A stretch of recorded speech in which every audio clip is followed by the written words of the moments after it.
Good evening, YouTube. You guys are now watching another segment of the TheCaliEffect. Today, instead of doing something normal, I was actually planning on uploading the game, but the programs that I have are pretty jerkous.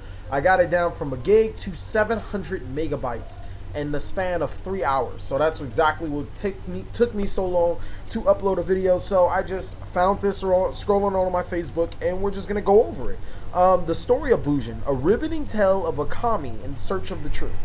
I didn't know if you guys know, blah, blah, blah. You can right click it. It didn't work for me. I just hit the open a new tab and this came up.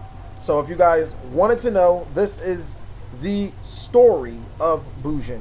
We're going to definitely get down into it because it does look very interesting, especially since, you know, Yamato isn't right here all the way up at the top. He's kind of like all the way down here. Like he's not that important. I mean, he's not even on here. What the? He doesn't even... okay, sure, whatever. That's a story without Yamato, because Yamato isn't the main card of the deck. The goddess who stands at the apex of the... not going to read that. Just going to call it Kami. Regardless of good or evil, the world above called Kami... okay, I'm going to read it.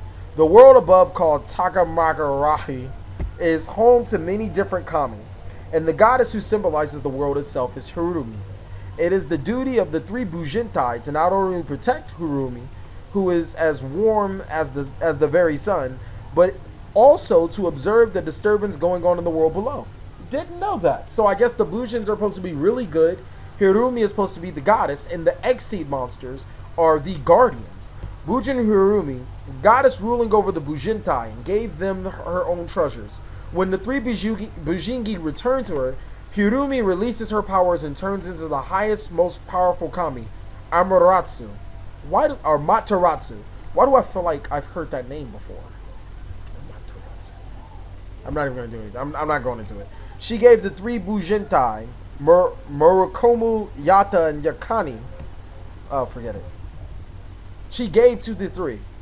Bujintai, Murakomu, and Yata, and okay, forget it. Bujintai Saswanu, a technician who dual wields two divine swords.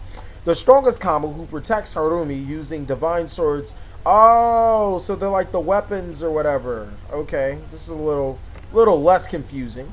Murdukamu and Habaraki, well versed in the physical arts. He is also the Bujintai capable of wielding the most Bujingi. Okay, so if you guys did not know, I guess the Bujingi are like the little guys. The little things, and he's capable of wielding the most of the little things, and I guess that actually provides a good reason why the Bujin, the little monsters, are protectors, because they do protect Hirumi, who is, I'm assuming, the Beast Warrior level 4 Yamato, since Yamato doesn't exist anymore. Bujintai Katakatsuchi. See, they really need to change the name of these cards. The wielder of the steel-piercing blade of the strongest shield. He protects his comrades with his shield, Yata, which is capable of reflecting any and all attacks. So, I have a question. Katakatsuchi is the one with 2300 defense. How does he protect any and all attacks? Unless that's not him. Actually, that's not him. But still, how does he protect all attacks if a Blue Eyes White Dragon can get through him? Come on now. Come on now. You're joking me. You're joking me, Konomi. Blah, blah, blah. He is well versed in not only battles but also strategy, and holds the import position of strategizing combo attacks for the Bujintai. Wields Bujingi, Yata, Ohabari, Hachi, and Ikuta. Now, I bet you guys are just finding this shit just funny, because I cannot pronounce any of these names. But Bujintai Tsukiyomi. Oh, here they are. Okay. An expert in spells, his expertise in battles lies in support. Cloaked with the power-absorbing Yasakani, he is more at home using spells than battling. His role is to support, such as healing, research, and overseeing the strange occurrences that have been happening. Wields the Bujingi, Yasakani, Yatsurka, Akitsu, and Sugasa. I feel like my tongue is just being destroyed right now. So, in other words, I guess in English, she has gave birth or created these three.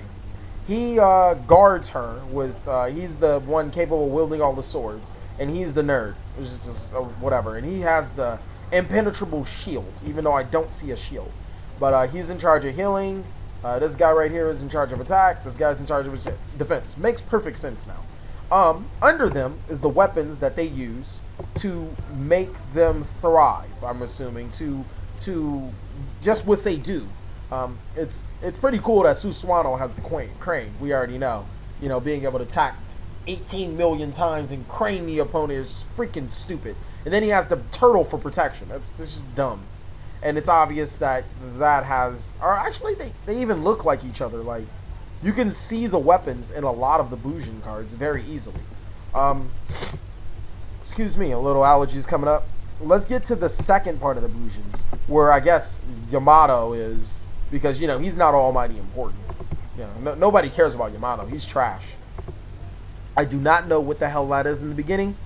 But there's Yamato, Mikasushi, there's a Rusada, there's the spell card, and then just more spell cards. And I think that's the new Exceed. I'm not 100% sure, but let's find out. The god is controlled by Masami and exiled Bushintai. Mind blown just right now. A certain being somehow achieves consciousness by combining Miyasama of darkness into one. Yet it cannot achieve a physical form that would turn into Kami. This being despises all and wishes to destroy the entire world, Takamagarata included. In a bold move, it controlled the highest Kami, Amaterasu, and secretly schemed to lead the world to destruction. Ooh. So, are these the bad Bujins? There's good Bujins and bad Bujins? They're fighting each other now? Bujin Kur. Because it has no true form of their own, the shadow managed to consume Hirumi without Tsukiyomi noticing. Okay, so it absorbed the goddess without the geek knowing. And the plot to eliminate its greatest threat, Susanoo, who's the warrior. Okay, Bujin Yara. The Susanoo was exiled. Susanoo was exiled and had its power sealed away by a controlled Hirumi. Okay, so the darkness controlled the queen to banish Susanoo. So that makes sense. Susanoo, who changed his name to Yamato, set out on a journey across to the surface world to find the scattered Bujingi. What he witnessed during his travels was a world of people suffering by the oppression of the above world. As his suspicions about the sudden change in actions of the above world grew stronger, he joined the other Bujintai, who have harbored suspicions about the current state of affairs. A trio again, they affirmed that something abnormal must happen to Hirumi. Okay, now I'm completely understanding of this story. So, from what I'm hearing, these three Bujin monsters are these three Bujin monsters, but with all of their weapons. Okay, so he's Tsukiyomi, because of the moon and all that. He's the other guy, and he's Susanoo. Okay, so without their armor and all that other stuff that they have, they are these three normal monsters. While they have all their armor, they're these Exceed monsters. That's completely understandable. Thank you, Konami. You're making things a lot better. Susanoo changed his name to Yamato. I think I already read all that. Oh, Bujin Mikuzunu. And search for his exiled sword friend Kagutsushi, sealed away in his own name and power, he set out to surface the world. And Arusada. Sensing a sudden change in Hirumi, Tsukiyomi also changed his appearance in search for the other two Bujintai. Okay, like I said, makes perfect sense. Amaterasu descends in the front of the three who had returned to Kagama.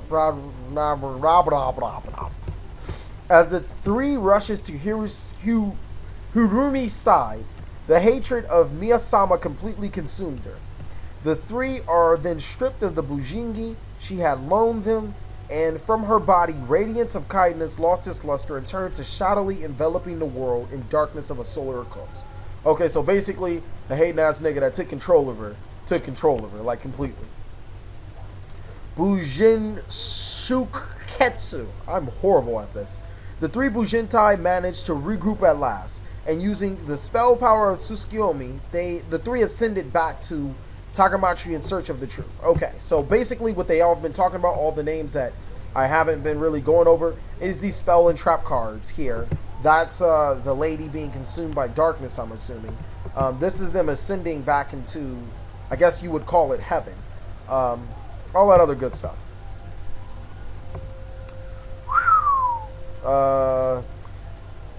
even if they lost their primary means of offense or defense. The three of them used their battle experience to fight against Amaterasu together, and trusting Susanoo with the divine sword, the counterattack to swash away the darkness has begun.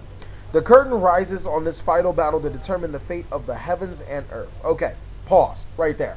I could have swore that heaven and earth was blown up by Sophia. That's all. That's exactly what happened to the dual terminal. Didn't she just blow up the whole world and called it a day?